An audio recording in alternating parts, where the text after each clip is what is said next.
On the outskirts of Palmerston North is a youth justice centre called Te Rere a Te Tonga. There are 4 of them in the country. Their work is critically important and incredibly difficult.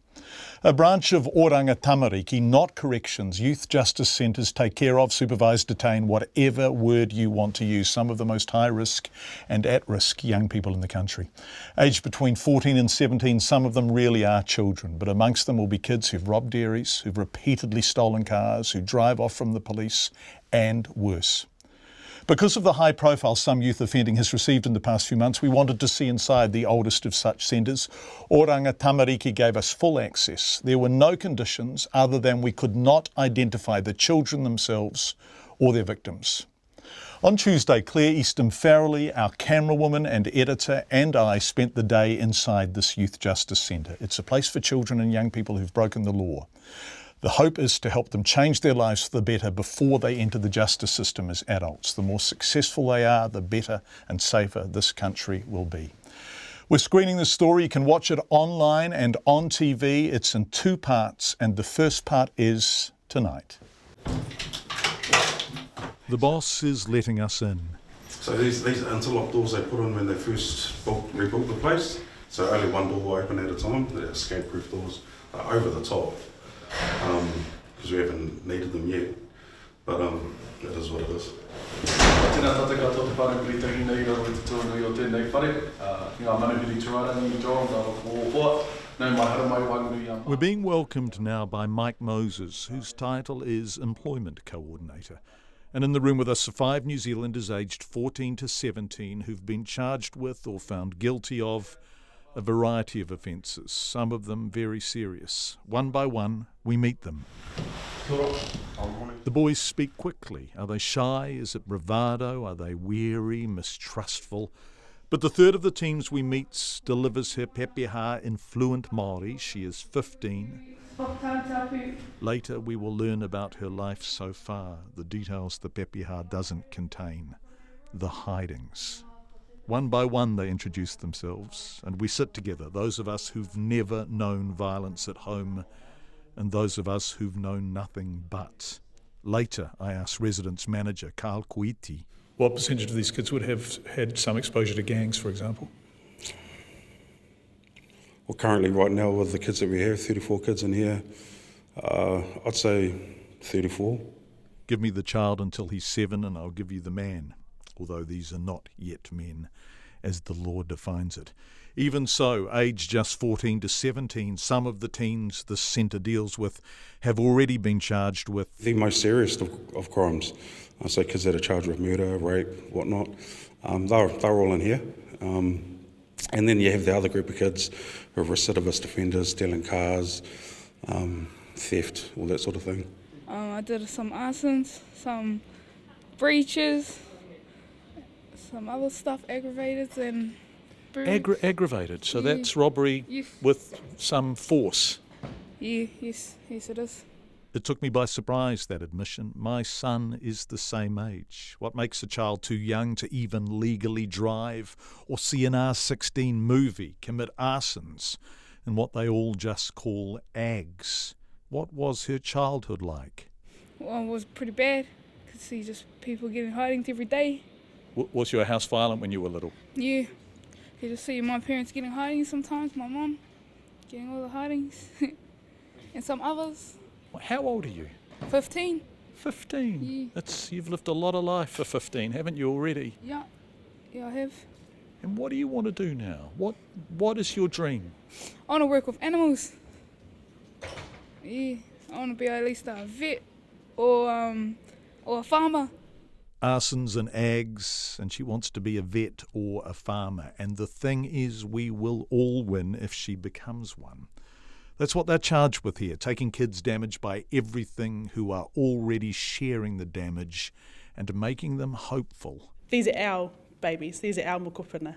This is Sarah Tepania, who comes in and teaches here. We'll hear more from Sarah later.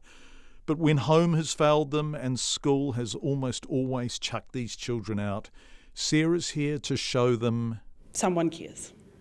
Someone cares enough. The system out there has let them down enough. So I'm in here because hopefully I can make a difference. I know that sounds corny. Sorry, it's a bit of a cliche. But if the cliche is made flesh, then maybe fewer arsons, fewer ags, fewer broken children passing the breakage on. Why are you in here? Because I offended. And you don't want to tell me about the offending? No, But it's not something you're proud of, obviously. no. And how long have you been in here for? I'm going on my 8th month. And can you tell me about your background? What was your home like as you were growing up? My dad was, when I was growing up, my dad used to just be very violent and he was gambling a lot. And that's kind of what triggered my mind to just getting into trouble and doing what I do now. I don't blame it on him, but that's just how I was taught. That's just how my dad was raising me and my siblings. So that's just how I think now, that it's normal for me to go out and offend. Yeah. But I have a sense, and I don't want to put words in your mouth, that you're hoping for more than that now. Yeah, I'm hoping to get out and change my life and not. I want to be a beauty therapist. A beauty therapist. This is a girl who was repeatedly beaten when she was little. My dad just used to beat me, my siblings and my mum just for no reason at all, just because he felt like it.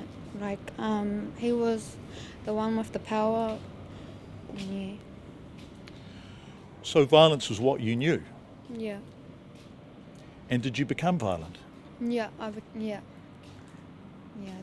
The majority of our young people will come into the youth justice, within the youth justice system, and they've been involved with Child Youth Family or Rangatamariki for quite a while. They would have either been under care and protection orders, meaning they've been taken out of the care of their immediate whānau due to risks and safety factors that are presenting within their household. A lot of our young people, I'd say a very high percentage of our young people have been surrounded by alcohol and drugs within their lives. A lot of them use alcohol and drugs, and a lot of them have addiction issues. A lot of our young people have experienced or witnessed domestic violence. Violence is almost a given in their childhoods. Not always, but nearly always. And the girls often get different violence from the boys. They often get more. A lot of our girls come in and they've experienced some really horrific sort of forms of abuses against them. Some of our boys as well, but not so much as frequently as our girls have. Sometimes it's brutality that shaped the kids at Te Aurere. Sometimes it's simply neglect. Dads usually, and the way their unhappiness is contagious. So he came home and every payday he just bought crack, alcohol, weed. Never bought food. Only time he bought food was if he won pokies or something. And one time I got sick of it, told my dad I was leaving, and he didn't really care about it. So I just left. Yeah, started getting in trouble. And you were 13? 13, yeah. And I heard you stole cars and slept in them, is that right? Yeah, sleeping in stolen cars, stashing the cars in between bushes and that, going to the river. And yeah. Hello, you guys get tired? So hang in here, couple more. They are violent homes, gang homes, addiction homes, homes without safety or normalcy or books. And teachers can't cope with these kids. Some of them can't read, write, or even do basic maths. Few have stayed at school. Deanna Mackay is a local assistant principal who comes in. Our job is to try and re-engage them, so that can be challenging. So how long have some of your children been out of school for? Some of them haven't been at school since the end of primary school, year 6. So as 11, 12-year-olds, they've been out of school. And they can be 16, 17, and they haven't really been engaged in much education at all for all of that time. In a way, Te Aurere a te Tonga is their last chance. If this place can't break the cycle, can't make the arsons and ags girls become beauticians and farmers, there will be more crime, more victims, and the adult justice system and real prison. And then, short of miracles, all hope is lost. Although for some, it's already too late.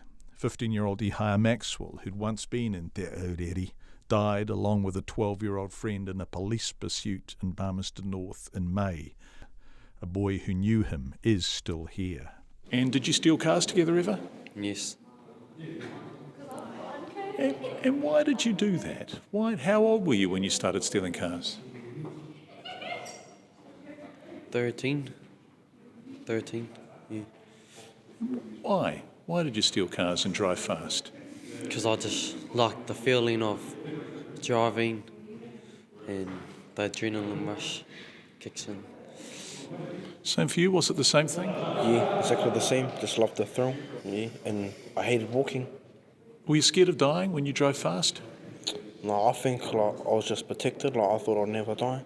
I thought a car was safe hands. I thought it was like a house, it's nice and stable. I just thought I was safe hands. Nothing could hurt me. So what did you think when Ihai died? I just woke me up. Yeah. Were you scared of dying when you drove very fast? I mean, you must have. You seem like a bright kid to me. You must have known that was possible. No, I didn't actually think I would die. And I don't think I will die in a high-speed chase because I've never crashed yet. What did you think when Ihai died? I think it's time for a change. Time to turn my life around.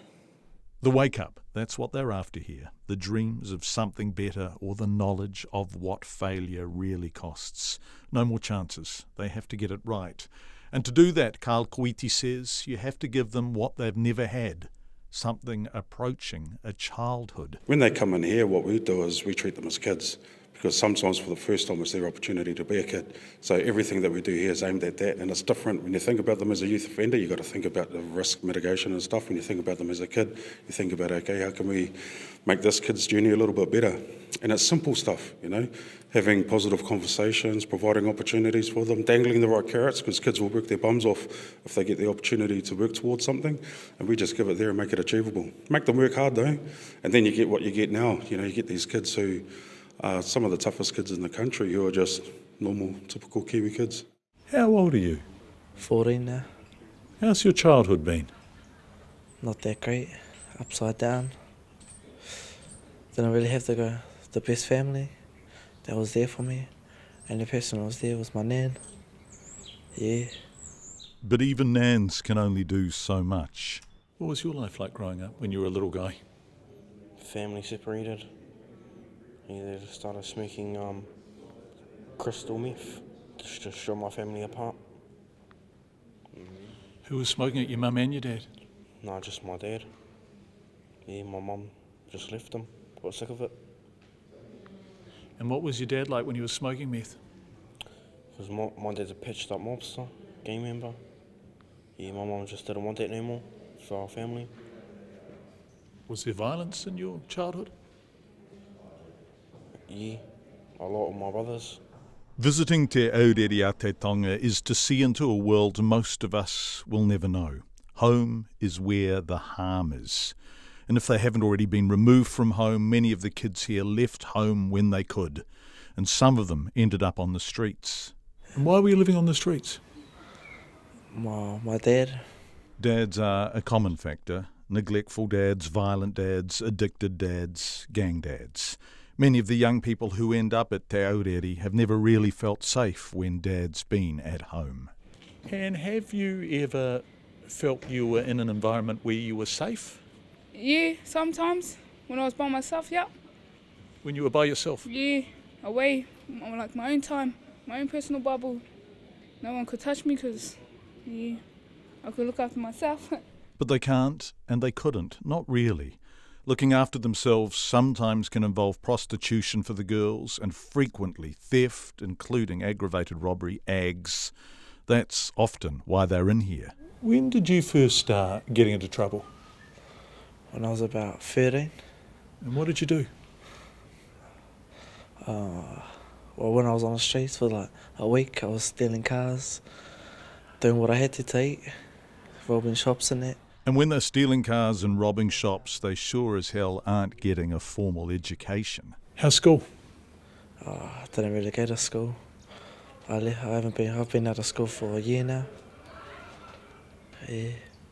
A year is shorter than many of the kids at Te Aurere, and this is how the Youth Justice Residence begins the process of attempting to make them safe, putting them in a classroom. They can't go out, so the teachers come to them, and these are people charged with teaching, yes, and with pastoral care, love in a way. Is it possible that for some of these kids, you and the other staff here are the first adults who've really cared about them, potentially? Potentially. It does come down to, having one champion, just one person that reaches out and says, I care. I hear you, and I care. Yeah. And when they know you mean it, how do they respond? They respond by them putting their hand out, them greeting you first, probably.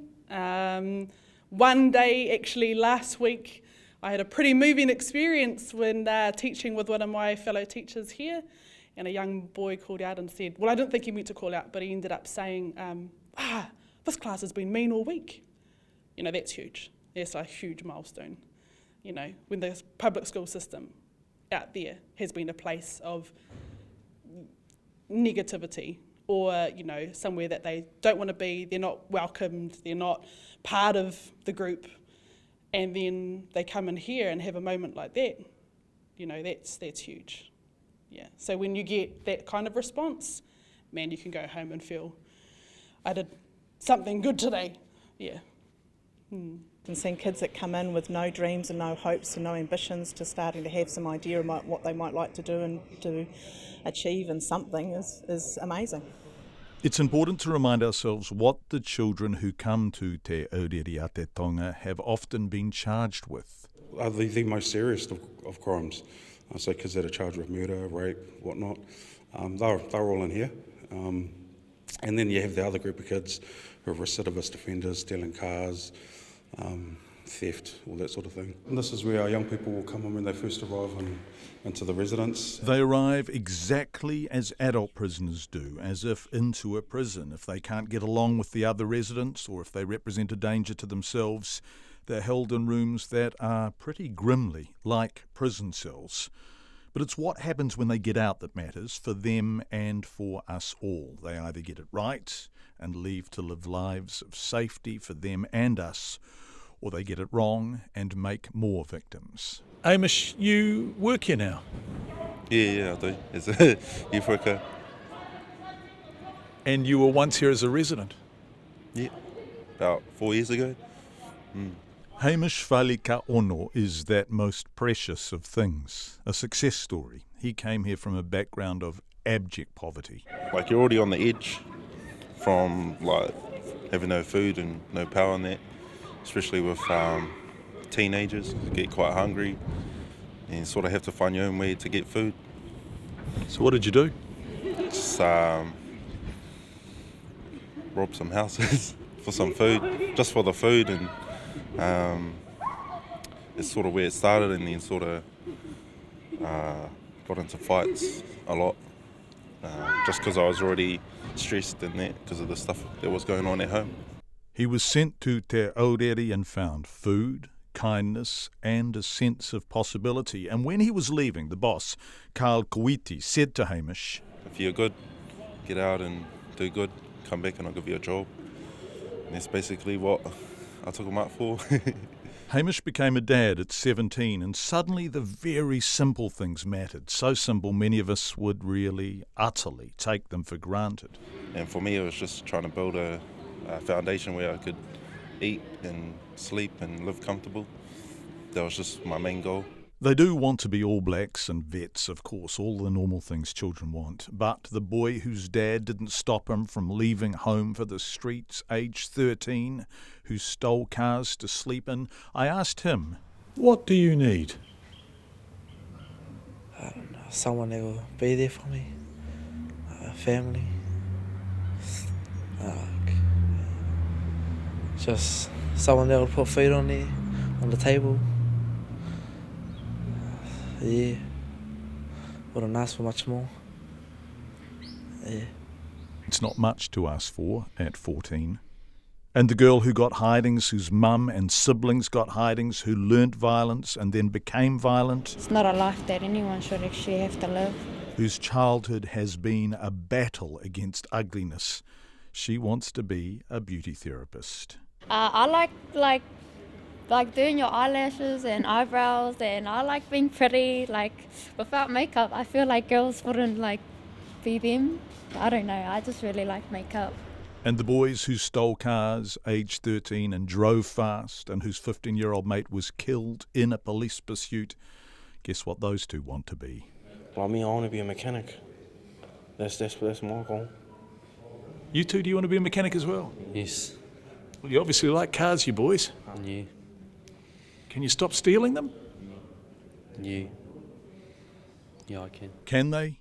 Can 14 to 17-year-olds who've so much to overcome it? If they could stay at their rere, they might be able to, but they can't.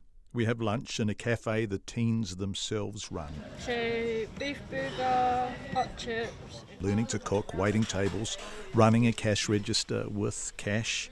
The food is good, but the future, what does it look like? This is a youth justice residence. When they're not legally young any longer, they have to leave, and when the terms of their custody run out, they have to leave. To where? The homes that damaged them? Foster homes, maybe, although have you tried getting foster care for teens who've been prostitutes at 14, or who find their anger hard to deal with, or who've robbed dairies?